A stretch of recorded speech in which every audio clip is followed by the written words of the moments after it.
Assalamualaikum warahmatullahi wabarakatuh. Alhamdulillah wassalatu wassalamu ala Rasulillah wa ala alihi wa sahbihi ajma'in. Alhamdulillah, kita bersama-sama lagi pada pagi ini. Moga-moga Allah Subhanahu wa taala akan berikan kepada kita guidance-nya, panduannya kepada kita, dan terus insya-Allah untuk kita menambah kefahaman kita terhadap Al-Quran dengan sesi tadabbur kita pada setiap muka surat insya-Allah. Hari ini kita akan bersama-sama di muka surat yang ke-105. InsyaAllah hari ini adalah muka surat yang terakhir daripada surah An-Nisa. InsyaAllah pada sesi akan datang kita akan mula masuk kepada muka surat yang seterusnya, iaitu 106. Kita akan mula masuk kepada permulaan surah Al-Ma'idah insyaAllah. Jadi harapnya kepada kita semua pada pagi ini, moga-moga saya mengharapkan kepada semua dapat membuka mushaf bagi mereka yang mempunyai kesesuaian lah untuk berbuat demikian, membuka mushaf pada muka surat 105 untuk kita sama-sama bertadabbur sama-sama insyaAllah. Moga-moga lebih memudahkan kita, lebih memahamkan kita lagi, kerana setiap daripada ayat-ayat ni yang akan saya baca, kita akan cuba untuk tadabbur setiap perkataan, setengah-setengahnya setiap ayat, setiap daripada ungkapan-ungkapan yang digunakan oleh Allah Subhanahu wa taala di dalam muka surat ini insya-Allah. Hari ini surah An-Nisa ayat 171 sehingga ayat 175 ayat 171 sehingga ayat 175 insya-Allah. Muka surat ini 105 ni, kalau sebelum daripada ni Allah Subhanahu wa taala menceritakan tentang ataupun menunjukkan kata-katanya, menunjukkan firman-Nya, menunjukkan ayat-ayat itu kepada orang-orang Yahudi. Tetapi of course lah ia ada sebenarnya adalah untuk kita semua, tetapi Allah Subhanahu wa taala menceritakan tentang orang Yahudi, kejahatan-kejahatan mereka, kenapa mereka ini layak dikenakan laknat Allah Subhanahu wa taala. Dipanggil dalam Al-Quran sebagai Al-Maghdub bi alaihim dalam surah Al-Fatihah yang selalu kita baca. Kemudian muka surat ini 105, Allah Taala akan menceritakan pula tentang perangai ataupun sikap ataupun kesalahan-kesalahan yang besar yang dilakukan oleh orang-orang Kristian pula. InsyaAllah kita sama-sama baca insyaAllah 105. Buka semua muka surat 105 insyaAllah. A'udzubillahi minasyaitonirrajim. Bismillahirrahmanirrahim. Sebelum daripada saya terus insyaAllah, moga-moga dapat memberi feedback tentang suara pada kali ini insyaAllah. A'udzubillahi minasyaitonirrajim. Bismillahirrahmanirrahim. Ya ahlal kitab, ya ahlal kitab, la taghlu fi dinikum wala taqulu ala Allahi illa al-haqqa. Innamal masihu Isa bin Maryam Rasulullahi wa kalimatuhu alqaha ila Maryam wa ruhum minhu fa'aminu billahi wa rusulih wa la taqulu thalathah intahu khairan lakum. Innamallahu ilahun wahid subhanahu an yakuna lahu walad lahu ma fis samawati wa ma fil ardi wa kafa billahi wakila. Sadaqallahul azim.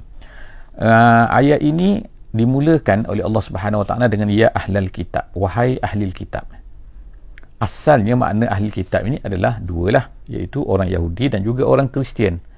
Tetapi dalam ayat ini walaupun disebutkan ya ahlal kitab, kita panggil kitabi, setengah dalam dipanggil kitabi, iaitu orang-orang yang mempunyai kitab, orang yang pernah diturunkan kitab kepada mereka, orang yang mengikuti ajaran Nabi Musa dan juga Nabi Isa, yang mana mereka ni mempunyai kitab.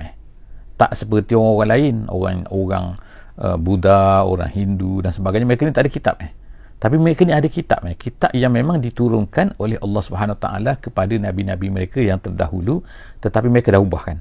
Jadi sebab tu dipanggil mereka ni ahli kitab. Walaupun disebut ahli kitab di sini, tapi ayat ini khusus untuk orang-orang Kristian sahaja. Kenapa? Kerana orang Kristian dah yang melakukan apa yang disebutkan di dalam ayat ini. Apa yang pertama, Allah SWT kata, wahai ahli kitab, la taghlu. La taghlu maknanya jangan melampau.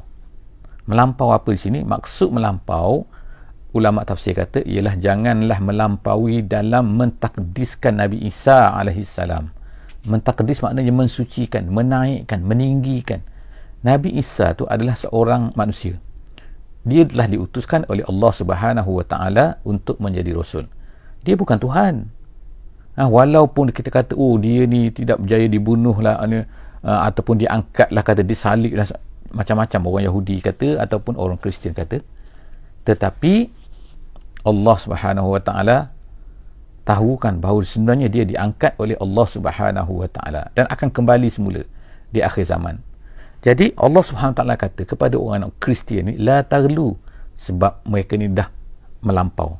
Jadi sekarang perkataan istilah melampau, pelampau dan sebagainya, kadang-kadang orang Kristian mengatakan kepada kita, orang Islam ni yang melampau kan, melampau, kita nak beramal dengan Islam betul-betul, mereka kata melampau. Sebenarnya Allah Subhanahu wa taala kata kepada mereka ni, wahai orang-orang Kristian, la taghlu, jangan kamu melampau. Kamu yang melampau. Apa yang melampaunya? Mentakdiskan, menaikkan, meletakkan Nabi Isa alaihissalam dan juga emak dia iaitu Maryam bukan pada tempat dia. Itulah sebenarnya yang melampau. La taghlu fi dinikum, dalam agama kamu. Kemudian itu yang pertama, Allah Taala kata wala taqulu 'alallahi illa al-haq. Jangan kamu kata perkara-perkara yang berkaitan dengan Allah ini melainkan al-haq, melainkan satu benda yang benar. Dalam tafsir al-qaulul haq, jangan kamu kata satu kata-kata yang salah terhadap Allah Subhanahu wa taala. Apa dia? Mereka kata Allah ni, Allah tiga kan, Allah ni ada anak, Allah ni gini, ada isteri, Allah macam-macam. Itu Allah Taala kata, itu jangan, wahai orang Kristian, la taqulu, jangan kamu kata sesuatu benda terhadap Allah SWT kecuali benda yang benar saja. Apa yang benar? Yang benar ialah apa yang diceritakan oleh Allah Subhanahu wa taala di dalam Al-Quran. Apa yang diceritakan oleh Allah Subhanahu wa taala yang benar-benar dulu semasa dalam kitab Injil mereka tu, yang betul, Injil yang betul. Jadi kemudian Allah Subhanahu wa taala pun menyebutkanlah sebenarnya apa yang betulnya apa. Ini yang kamu kata ni banyak, semua kebanyakannya salah. Yang betulnya apa? Allah Taala kata innamal masih. Allah Taala kata sesungguhnya al-masih, iaitu Isa ibnu Maryam, Isa anak Maryam. Tengok kan, digunakan dalam Quran ni banyak Isa anak Maryam, Isa anak Maryam. Nombor satunya apa? Isa ni bukan anak Allah. Kalau anak Allah, kenapa tak kata ibnullah? Allah Subhanahu wa taala menggunakan ibnu Maryam, nak katakan bahawa apa? Dia anak Maryam, dia adalah manusia. Dan kemudian kenapa tak dikatakan ini anak Yusuf? Kenapa anak Yusuf? Sebab orang-orang Yahudi banyak yang menuduh bahawa Nabi Isa ni sebenarnya adalah anak haram. Kenapa anak haram dia kata? Sebab Maryam tu sebenarnya ialah betul mak dia kan, tetapi dia ada ayah dia. Ayah dia siapa? Iaitu dikatakan bahawa Maryam ini telah berzina dengan seorang lelaki bernama Yusuf An-Najjar, tukang kayu. Adalah dia kata ni karut-marut orang-orang Yahudi dan sebagainya kan. Sebab mereka ni pelik, kenapa Maryam dapat anak kan, sedangkan ayah tak ada, suami tak ada, tiba-tiba dapat anak. Jadi inilah benda-benda tuduhan-tuduhan mereka yang karut-marut ni. Jadi Allah Subhanahu Taala kata ibnu Maryam, dia anak Maryam, dia bukan anak Yusuf, dia bukan anak Allah, bukan, dia anak Maryam. Kemudian Allah Taala Rasulullah, dia adalah Rasulullah, maksudnya pesuruh Allah, dia bukan anak Allah. Nak betulkan ni. Ni benda-benda yang salah ni pada orang Yahudi, pada orang Kristian ni. Jadi kemudian kata Allah Taala kata wa kalimatuhu. Wa kalimatuhu artinya dalam bahasa maknanya kalau ikutnya kalimahnya. Apa maksud kalimahnya? Iaitu dengan perintah Allah Subhanahu wa taala, iaitu bi amrillah, dengan arahan daripada Allah Subhanahu wa taala. Apa yang dia buat, arahan daripada Allah. Apa yang disampaikan, arahan daripada Allah. Semua itu adalah wa kalimatuhu. Kemudian alqaha ila Maryam, yang disampaikan, dicampakkan, kemudian itu dicampakkan kepada Maryam. Arahan Allah dicampakkan kepada Maryam. Jadi Nabi Isa macam ni dapat anak, jadi dapat anak. Jadi Allah Taala kata alqaha ila Maryam wa ruhum minhu, dan kemudian dia adalah ruh minhu, daripada Allah. Daripada Allah tu bukan sebahagian daripada Allah. Dalam bahasa Arab, min ini ada dua makna. Satu nama dia min ibtidaiyah, yang kedua min tab'idiyah. Kalau min tab'idiyah tu ialah sebahagian daripadanya. Kalau min ibtidaiyah maknanya ia datang daripadanya. Jadi di sini inilah kan orang Yahudi, orang Kristian, orang Kristian, dia kata bahawa Nabi Isa ni ruh minhu, iaitu sebahagian daripada Allah. Dia guna tab'idiyah, sebahagian daripada Allah. Salah yang sangat-sangat kan. Iaitu min di sini adalah min ibtidaiyah, iaitu yang datangnya dari pihak Allah Subhanahu Wa Taala. Ruh Nabi Isa alaihi salam ini yang dicampakkan ke dalam Maryam tu adalah merupakan arahan daripada Allah, memang perintah Allah Subhanahu Wa Taala tu, Allah Taala nak macam tu, dan kemudian dia ni datang daripada Allah Subhanahu Wa Taala. Bukan Nabi Nuh sahaja, bukan Nabi bukan Nabi Isa sahaja yang ruhnya daripada Allah. Semua kita, semua Nabi Adam, semua anak-anak Nabi Adam, semuanya ruh tu daripada Allah Subhanahu Wa Taala. Cuma disebutkan di sini untuk menunjukkan kepada bahawa Nabi Isa ni adalah seorang daripada manusia. Dia adalah manusia sama sebagai orang lain. Waruhum minhu, kemudian disebutkan Nabi Isa dapat ruh ini untuk menunjukkan kehebatan dia. Kemudian fa'aminu billahi wa rusulih. Jadi Allah Ta'ala kata akhirnya fa'aminu billahi wa rusulih. Hendaklah kamu beriman dengan Allah dan Rasulnya. Dan Rasulnya, utusan-utusannya yang diutuskannya, bukan anak. Kemudian Allah Ta'ala kata wala taqulu salasah. Tengok kan, Allah Ta'ala kata jangan kamu kata dia ni salasah, tiga. Apa tiga? Allah Ta'ala tu tiga, Tuhan tu tiga. Ruhul Kudus kata orang-orang Kristian pada hari ni kan. Yang pertamanya ialah tu Holy Spirit tu kan. Kemudian yang keduanya ialah Isa pun Tuhan juga. Kemudian yang ketiganya adalah Maryam. Jadi ada Tuhan ayah, Tuhan anak, Tuhan isteri. Nampak? Itu nama dia Trinity. Macam mana dia explain Trinity? Manalah saya tahu kan. Saya pun tak faham. Orang tak faham kan. Apa sebenarnya Trinity ni? Bagaimana tiga boleh jadi satu? Satu dalam tiga. Ini macam kopi kan tak? Kopi apa? 3 in 1. Bukan Jadi ini adalah dakwaan. Jadi semasa Nabi, zaman Nabi Muhammad sallallahu alaihi wasallam telah berlaku ni. Jadi apa yang berlaku sekarang ni sebenarnya telah berlaku sejak awal sebelum daripada Nabi Muhammad sallallahu alaihi wasallam. Allah jadikan macam tu, Allah takdirkan macam tu supaya apa? Allah Taala boleh batalkan, Allah Taala boleh sergah mereka, Allah Taala boleh tolak dakwaan-dakwaan mereka yang karut-marut ni. Dikatakan bahawa ini berlaku pada tahun iaitu kira 300 ataupun 400 tahun selepas daripada kewafatan Nabi Isa. Nabi Muhammad kita sallallahu alaihi wasallam lahir pada 571. Maknanya 571 tahun selepas daripada Nabi Isa alaihi salam. Jadi tapi tahun yang ke-300 400 tu dah start dah. Padri-padri Kristian ini dia dah buat dah ni. Buat apa ni? Allah tu tiga, Tuhan tu tiga, Tuhan anak, Tuhan ayah, Tuhan ibu, macam-macam Jadi Allah Ta'ala takdirkan macam tu supaya apa? Supaya dalam Quran dah jelas semua kan. Kalau berlaku selepas daripada Nabi Isa, selepas daripada Nabi Muhammad sallallahu alaihi wasallam, maka tak adalah dalam Quran sebut benda ni. Jadi maknanya orang-orang Kristian semasa zaman Nabi Muhammad sallallahu alaihi wasallam sebenarnya telah menyeleweng. Jadi mereka kata, Allah Ta'ala kata wala taqulu salasah, jangan kamu kata wahai orang Kristian. Yang kata jangan melampau-melampau ni apa? Iaitu kamu kata tiga. Intahu khairul lakum. Berhenti daripada kata macam ni, mendakwaan macam ni, menganggap macam ni tu semua. Tolong stop. Allah Ta'ala kata intahu, lebih baik bagi kamu. Kemudian innamallahu ilahun wahid. Allah tu Tuhan yang satu saja, tak ada. Subhanah, maha suci. Apa yang kamu dakwakan ni, maha suci Allah Subhanahu wa taala. An yakuna lahu walad, dia ada anak. Maha suci Allah. Maha suci Allah, melampau kamu ni. Lahu ma fis samawati wa ma fil ard. Setiap kali biasanya Allah Subhanahu wa taala kalau sebut tentang dakwaan orang-orang Yahudi, orang Kristian ini, Allah Subhanahu wa taala akan kata, itu ayatnya, lahu ma fis samawati wa ma fil ard. Bagi Allah lah apa di langit, apa ada di bumi. Artinya semua benda yang ada di langit dan di bumi ni, Nabi Isa ke Maryam ke, semua tu adalah milik Allah Subhanahu wa taala. Milik Allah, bukan anak Allah, milik Allah kan. Jadi milik tu pemilikan dia. Jadi oleh kerana itu nubuwah bunuwah, minta maaf, bunuwah tu dikatakan anak Nabi Isa tu adalah anak ini bercanggah dengan lahu ma fis samawati wa ma fil ard.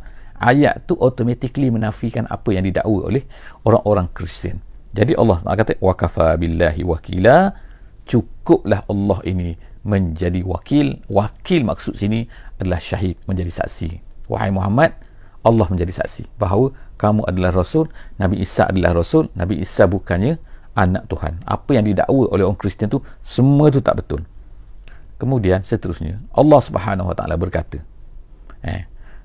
apa? Iaitu Allah Ta'ala nak katakan, kalau seorang ni beribadah kepada Allah, adakah dia ini satu kehinaan?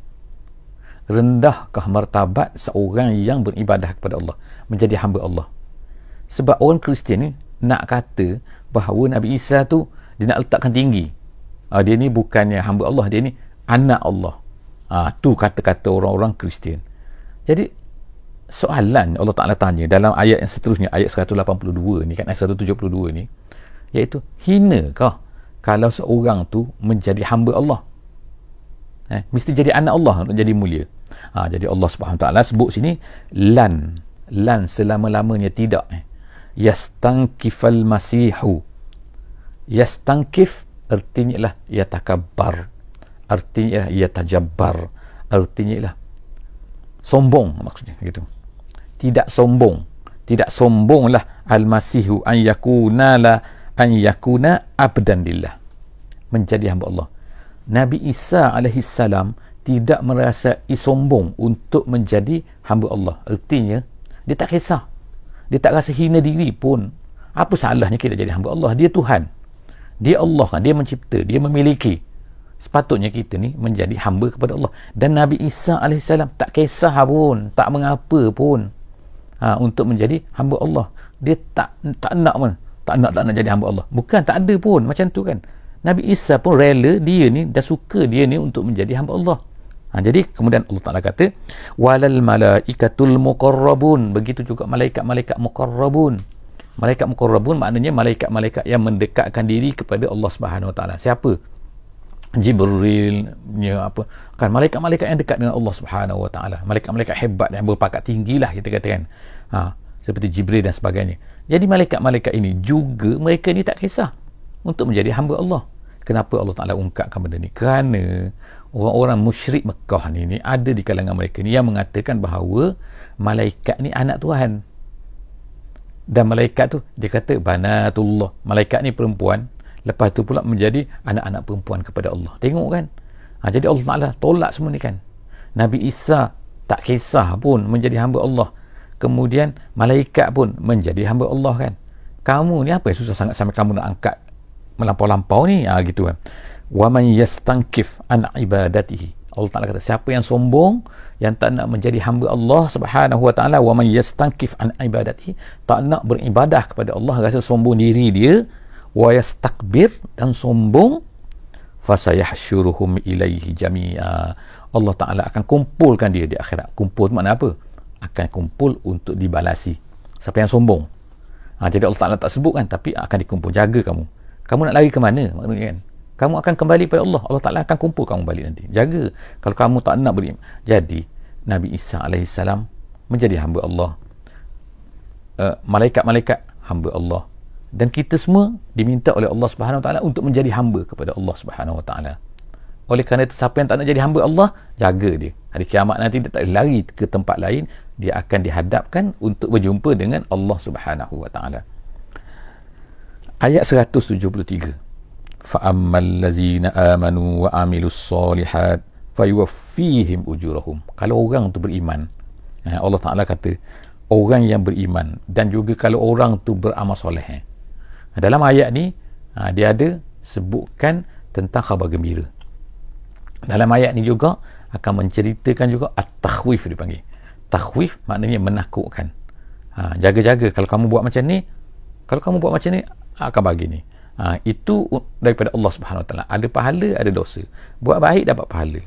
Buat jahat, buat maksiat akan kena dosa. Itu undang-undang Allah Subhanahu Wa Ta'ala kan. Ada berbezalah kan dengan undang-undang manusia pada hari ini kan. Kalau kita buat baik, kita tak diberi apa-apa. Cuma kalau kita buat salah, kita akan dikenakan hukuman lah kan. Itu manusia. Undang-undang Allah Subhanahu Wa Ta'ala, baik jahat semua akan dikira. Man ya'mal mithqala zarrah khairan wa man ya'mal mithqala zarrah syarran. Semua tu tak ada syar sama ada khair, semua akan dibalas oleh Allah Subhanahu Wa Ta'ala. Walaupun sikit ni, walaupun sikit kecil kan. Kecil mana pun kan. Jadi Allah SWT kata orang yang beriman wa amilus solihat, dan juga orang yang beramal soleh, fayuwaffihim ujuruhum, Allah Ta'ala akan balas apa yang dia buat tu. Satu balas. Cukup tak macam tu ni? Tak cukup lagi. Allah Ta'ala kata wa yaziduhum min fadlih, dan kemudian dia berikan lagi, lebih lagi. Wa yazid, dia tambah lagi. Nampak perkataan tambah, az-ziyadah, tambah maknanya. Wa yaziduhum min fadlihi, daripada kurniaan Allah Subhanahu Wa Taala. Orang yang buat baik, Allah Taala satu dah bagi 10 kan. Tu paling kurang. Kemudian digandakan. Ada yang gandakan sampai 700, ada yang digandakan sampai melampau-lampau banyak kan. Jadi maknanya kan, wallahu yudha'ifu liman yasha. Allah Taala boleh tambah ikut suka dia, ikut terpulang pada dia, terpulang pada Allah Taala. Ada yang Allah Taala kata catat saja, seperti puasa kan. Catat, malaikat kan catat saja kan. Dia berpuasa, tak catatkan pahala berapa kan. Tapi ada setengah tu digandakan pahala. Tu semua tu adalah wa yaziduhum min fadli. Allah Ta'ala kurniakan kepada kita lebih daripada apa yang kita buat. Fa yuwaffihim, satu, Allah Ta'ala ujurahum, dia akan dapat dah kan, dia akan dapat. Kemudian dia akan tambah lagi, nampak kelebihan Allah Subhanahu Wa Ta'ala. Tapi bila kita cerita macam tu kan, itu pun masih ramai manusia dimasuk neraka. Maknanya ialah apa kan, banyaknya maksiat yang dibuat oleh manusia, sehingga dah ditambah-tambah ganda pun masuk neraka juga. Wa ammal ladzina istankafu, Allah Taala kata ada pun orang-orang yang sombong. Istankafu, tengok ya, stankif tadi tu, maknanya Allah Taala marah sangat sebenarnya orang yang istankaf ni. Istankafa ni maknanya dia yang melampau, yang sombong, merasa diri itu besar, dia tak nak tunduk kepada Allah Subhanahu Wa Taala. Allah Taala kata fa ammal wa ammal ladzina istankafu wastakbaru. Dua kan, istankafa, istakbaru. Istankafa, istakbaru. Sombong enggan, sombong, enggan sombong kan. Kalau dalam cerita pasal iblis, aba wastakbara. Aba maknanya dia tak nak buat tu, dia tak buat tu kerana perasaan dalam hati dia. Itu maksud dia kan. Kalau kadang-kadang kita tak buat ni kerana apa? Kerana terlupa. Itu dimaafkan. Kalau kita tak buat tu kerana apa? Oh, kerana aku rasa hina di depan Allah, aku patut buat tapi kenapalah aku tak buat. Kerana ikut nafsu, kurang sikit dosa dia kan. Tapi yang dosa dahsyat lagi ialah apabila seorang tu tak buat, kenapa? Kerana rasa bahawa nak lawan Allah. Istakbara. Alah, Allah je ke? Allah apalah, Islam je pun ini adalah wajib je. Itu perkataan je tu bahaya tu kan. Jadi Allah Subhanahu Wa Taala kata, jadi jangan je wastakbaru, maknanya meremehkan suruhan Allah Subhanahu Wa Taala. Kalau orang tak buat pun jangan meremehkan. Rasalah rasa berdosa dan sebagainya. Wastakbaru, Allah Ta'ala kata fayu'azzibuhum azaban alima. Orang yang macam tu, dia akan diazab oleh Allah Subhanahu Wa Ta'ala dengan azab alima, yang menyakitkan, yang dahsyat. Wala yajiduna lahum min dunillahi waliyan wala nasira. Dia tak akan jumpa, dia tak akan dapati selain daripada Allah sebagai wali, sebagai nasir. Wali itu apa? Wali iaitu yang akan dapat menghalang dosa, menghalang azab daripadanya. Yadfa'anhum, dalam tafsir kata yadfa'anhum, itu maksudnya waliyan. Dia tak akan ada selain daripada Allah yang akan dapat menolak. Selain itu semua lemah di hadapan Allah Subhanahu Wa Ta'ala. Kemudian dia tak akan dapat selain daripada Allah wala nasira. Terjemahan nasira penolong tetapi dalam bahasa Arabnya nasira itu inilah yang akan dapat yamna'uhu, menghalang dia. Yang tadi menolak, yadfa', yang ni menghalangnya daripada terkena siksaan tersebut. Jadi dia tak ada selain daripada Allah, tak ada. Hanya Allah Ta'ala saja yang boleh menjadi wali, boleh menjadi nasir kepada dia. Kemudian ayat 174 ayat 174, Allah Ta'ala kata ya ayyuhan nas, wahai manusia, qad ja'akum burhanum min rabbikum. Sekarang ni wahai manusia, telah datang kepada kamu burhan. Burhan artinya hujjah. Hujjah di sini artinya adalah Nabi Muhammad sallallahu alaihi wasallam. Maknanya Nabi Muhammad dah datang. Hai manusia, telah datang kepada kamu sekarang Nabi Muhammad. Allah Ta'ala tak biarkan kamu dalam keadaan lintang pukang, tak tahu, tak tentu arah kan, tak jumpa hidayah, tak jumpa yang benar. Sekarang ni kamu mencari-cari, Allah Ta'ala dah datang dah. Apa yang kamu buat ini salah, ini betul. Jadi sekarang ikut Nabi, ikut Rasul. Itu dia adalah burhan, dia adalah hujah, akan menjadi hujah kepada nanti ketika berjumpa dengan Allah Subhanahu Wa Ta'ala. Bahawa apa? Sebagaimana kita baca ayat sebelum ni kan, Allah Ta'ala utuskan Rasul untuk apa? Hujah kan? Hujah ba'dar rusul. Selepas daripada utuskan Rasul, sekarang dah tak ada lagi awak nak lari ke, awak nak kata gini ke, tak ada. Sekarang Rasul dah datang. Jadi sebab itulah Rasul tu dipanggil sebagai hujah, ataupun Rasul dipanggil sebagai burhanun dan minallah. Jadi Allah Ta'ala kata telah datang, wahai manusia, telah datang kepada kamu burhanun min rabbikum, iaitu rasul daripada Tuhan kamu, wa anzalna ilaikum nuram mubina, dan kemudian kami turunkan pula kepada kamu, ilaikum, cahaya, nuran mubina, yang terang benderang, yang jelas, iaitu apa? Quran. Jadi Allah Ta'ala dah bagi Nabi Muhammad, dah utuskan Nabi Muhammad, dan kemudian Allah Ta'ala turunkan juga melalui beliau tu Al-Quran yang kekal sampai hari ini, yang akan menjadi cahaya kepada kita. Jadi Allah Ta'ala sebutkan tu bahawa Quran ni adalah cahaya. Jadi kalau tak nak ikut cahaya, maknanya ikut apa? Nak ikut apa? Nak ikut gelap. Satu saja cahaya yang ada sekarang daripada Allah Subhanahu Wa Ta'ala, iaitu Al-Quran. Dan dia tu cahaya bukan cahaya main-main, cahaya yang mubin, yang terang benderang, maknanya yang menjelaskan, semua nampak kan. Ni salah, ni betul, ni salah, ni betul, dengan Quran kan. Sebab itulah kita mestilah belajar Quran ni betul-betul kan. Faham Quran betul-betul. Quran nak jelaskan kepada kita kan. Bila kita ikuti, insya-Allah kan, Quran, kita baca Quran, tak kira lah kan di sini ke, dalam sesi ini ke, sesi kita ke, sesi mana-mana ke, dengan mana-mana tuan guru ke, mana-mana ustaz ke, silakan insya-Allah kan. Yang penting kita nak Quran tu menyinari kita, sebab dia telah mubina.